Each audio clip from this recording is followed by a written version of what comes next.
अभी आप सुन रहे हैं जय मां काली म्यूजिक की शानदार प्रस्तुति प्रेजेंटेड बाय जय मां काली म्यूजिक। स्टार्ट करने से पहले ना चैनल को सब्सक्राइब कर दो यार। चैनल को सब्सक्राइब नहीं करते, आप वीडियो देख लेते हो। श्राम लगेगा मेरा श्राम। चैनल को सब्सक्राइब करो अभी इसी वक्त, नहीं तो पक्का गर्लफ्रेंड नहीं पटेगी, सिंगल मरोगे तुम, सिंगल। और चलो इसी के साथ शुरुआत करते हैं।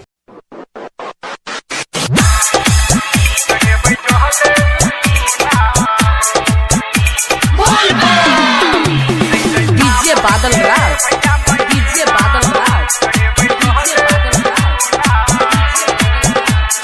अभी आप सुन रहे हैं झंझारपुर से मिथिला रिकॉर्डिंग स्टूडियो की शानदार प्रस्तुति। अइले सावन के भैया महीना हो, चढ़ेबै जहल दुगुना हो। अइले सावन के भैया महीना हो, चढ़ेबै जहल दुगुना हो। काबर उठेबै हो, नारा लगेबै हो, काबर उठेबै हो, नारा लगेबै हो। हम बोलबम बोलबै हो।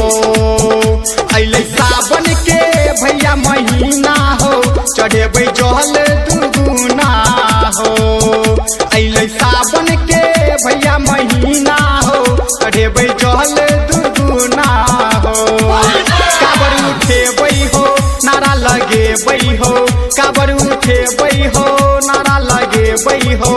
हम बोलबम बोलबै हो। अइले सावन के भैया महीना हो, चढ़ेबै जहल दुगुना हो।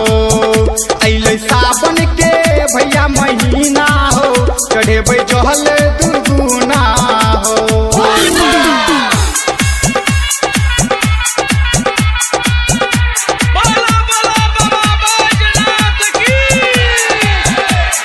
डीजे बादल राज, डीजे बादल राज, डीजे बादल राज।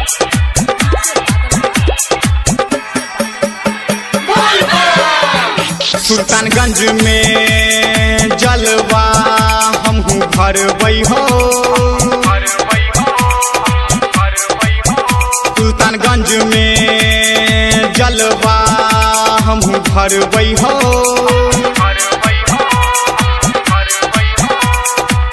सबसे पहिले चढ़ैबै जल देव घर में, जल देव घर में हो, जल देव घर में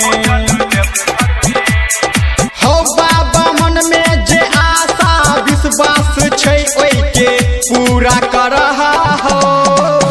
अइले सावन के भैया महीना हो, चढ़ेबै जहल दुगुना हो। अइले सावन के भैया महीना हो, चढ़ेबै जहल